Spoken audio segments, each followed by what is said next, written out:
This is the award-winning Lee Pitts Live. Brought to you by the North Law Firm. For car accidents and negligent security cases, call Joe at 239-337-1191. And by Lee Health. Southwest Florida, so thrilled here, nestled on the Caloochee River and the Children's Network of Southwest Florida to close out this particular edition of Lee Pitts Live with the CEO of the Cape Coral Community Foundation, Michael Chatman. Mike, good to hear, man. Good to be here, man. We've got a chance. People have seen you on the show in the past, but we've never seen you like narrowed down to focusing on exactly what you do. So I'm so thrilled to have you here for that particular aspect. Also to be able to look at a lot of the things that you've been able to get accomplished in such a short period of time here in the area. As the CEO of the Cape Coral Community Foundation, what is it? Yeah, so at a very high level, what we do, I refer to them as the 3 Gs. We get money from the community. Once we get that money, we grow it in the form of endowment. And then we end up granting it back to the community. So people who have experienced a major liquidity event in their lives, they've sold a business, they've inherited a estate, they come into a lot of money, and they come to us and they say, we want to open up a giving fund. And we want to do all of our giving. And the interest is varied from, I have a heart for animals, I have a heart for seniors, I have a heart for kids, whatever the interest. So we connect their passion to and their purpose to their purse, and we give that money back. And then once we get the money, we make an announcement to the community, primarily churches, government entities, nonprofits, and we say we have money that is available, and we want you to come to us with your best grant proposals. And then we vet those through community volunteers that make up an allocations team or a grants committee, and we vet those different proposals, and then they make the decisions and make the recommendations to our board, just to make sure that everybody is buttoned down. They have their 990s, that the audited statements and the financials are where they need to be, that they're a bona fide 501c3 charity, and then we grant that money out. And as a result, it's the impact of the lives that are changed and transformed as a result of that generosity. Now, no matter how large the foundation becomes, there's always more need to help the community? Yeah, that's always the challenge. Even when I was in Anheuser-Busch, worked for the foundation, we were a multi-billion-dollar foundation. Now that I'm with the Cape Coral, we still have several $1 million, but that is the challenge of any financial, any foundation. There's always more need than there is grant money that is available. Early on, you talked about the committee coming together, looking at these various proposals. Give us an idea, just a general idea what type of proposals people may have. Yeah, so we break everything down in terms of field of interest. So on a yearly basis, the grants committee may get together and say, based on some of the community focus reports, based on what the data is telling us, it seems to reveal that these are the issues in our community. And so we want to throw grant dollars behind those issues. So that could be issues related to veterans, that could be issues related to seniors, that could be issues related to kids. I would say the overwhelming issue that everyone seems to be concerned about every year always points back to human services. Just making sure that people are fed, people are clothed, that no one in the community goes to bed hungry. When I think about what you do, well, let me say two things, two-pronged question. What is the dollar amount range of proposals or donations that you can make, and what distinguishes you from the United Way? That's a very good question. First, let me deal with the United Way question. We do get that a lot.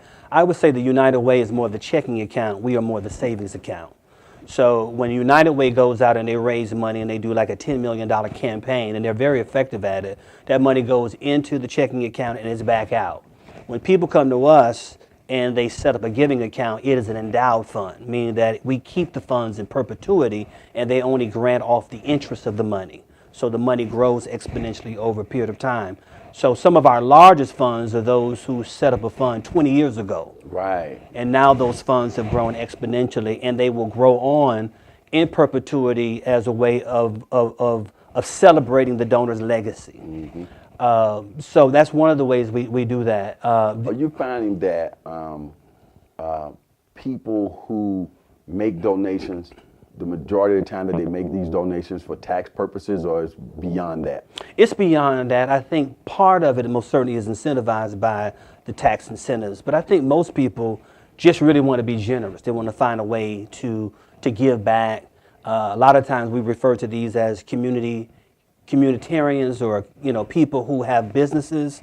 And just like earlier you had on a previous show, you had Joe North on a previous show that you did. The North Law Firm. Yeah, law firm. He would be a great example of someone who is a community humanitarian who's been blessed by the community. He is amazing. He is amazing. He is amazing, and then wants to give back. Right, good. And that says something too, that we, moving through life and going on our daily processes, we sometimes forget that there's just so many nice people out there who want to do good. Yeah, and we see them all the time. I think one of the things that also separates us from a lot of different organizations as a foundation is the fact that we understand very clearly that when you look at the average person, about 5% of their wealth is only in cash. About 95% is in non-cash asset, land, cattle, real estate.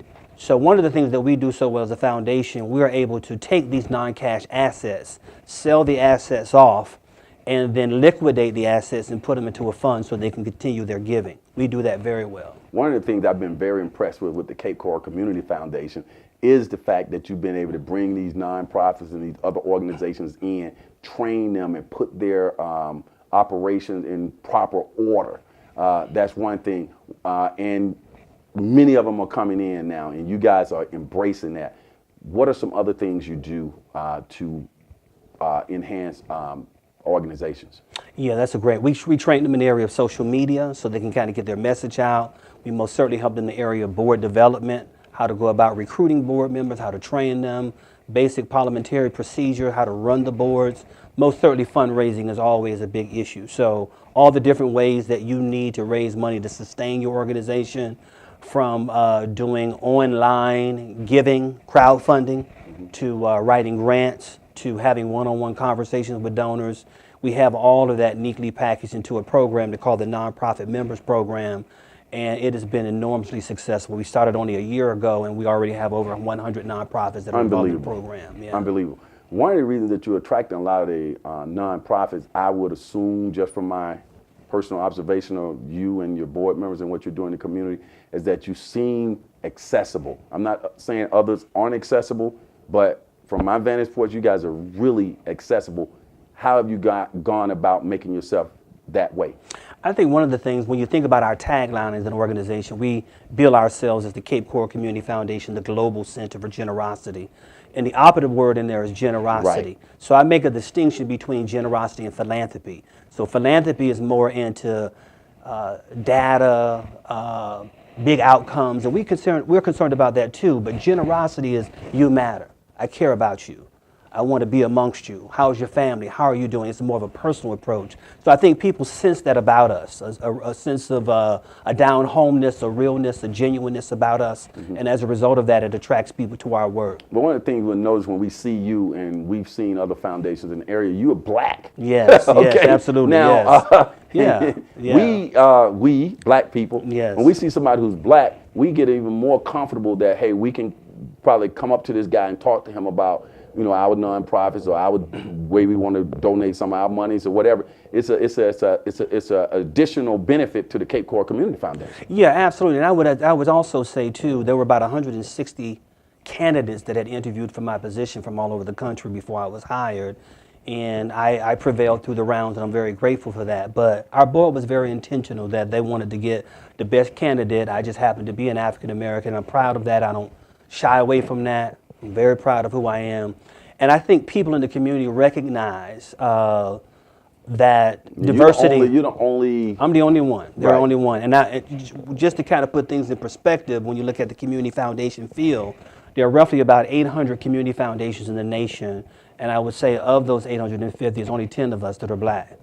And in the state, I'm the only one in the state. And when you look at just foundations in general, even if they're not community foundations, it's probably less than five of us in the whole state. So you're a unique person, and Yeah. I'm glad I got you on the show, man. Well, thank you, Lee. I'm getting a history-making person.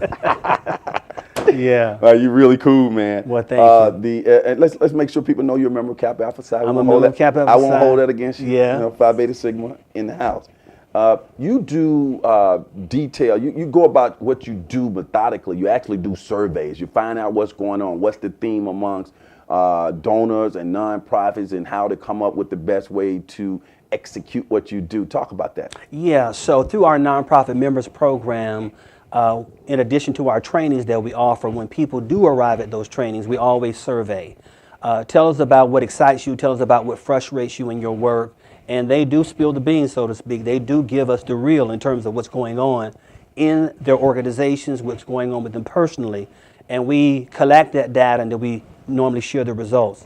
I want to go back to something that you said earlier in terms of a differentiation. Oftentimes when you look at foundations, they're concerned again about the data and the outcomes of what's happening in the organizations. I think the thing that people recognize about us is that we're concerned about the people. We're concerned about the leader, the people who run the organizations, their own personal self-care, because we realize no change can happen if you're burnt out, if you're broke down, and you're not well. So we're concerned about their leadership and their well-being, as well as how they run their organizations. In general, final question. Yes. Well, two things. One, we have it appearing on the screen how people can get in touch with you, but for radio purposes, let's make sure we give that foundation website. Sure, it is capecoralcf.org, capecoralcf.org. Now, you send out your organization sends out a great weekly Digital newsletter. Yeah. How can people get that? They need to get that like I get that. I love reading it. Yeah, we've been very fortunate. We have over 20,000 people that are in our database. Read about maybe 25% of that, but they would just go to our website at capecoralcf.org and request to be listed on our newsletter. Okay, great. I want you to take a look into the camera. Like a politician, take 30 seconds. I'm not good at being a politician. And say whatever you want to say to the Southwest Florida community. I just want to let them know that we as a community foundation, we value cultural intelligence. We believe that diversity is extremely important. We're very intentional about it. And we want to attract people to join us in our vision, our mission, the things that we're trying to accomplish by helping to foster talent and to help people to be more successful that work in the nonprofit sector. Man, you hit 30 seconds right on the dot. Oh, thanks. Well, thanks for joining us here. I'm sure we'll get you back in the future as well. Thank you, Brother Lee. Okay, stay right there. As the saying goes on this particular show, I happen to have a cap on this show, people. Those who say it can't be done, they're usually interrupted by those like Mike and all the fine people at the Cape Coral Community Foundation who are doing it. The entire show was dedicated to them because they're such a great organization. We'll see you next week. Lee Pitts Live is a Lee Pitts Enterprise production.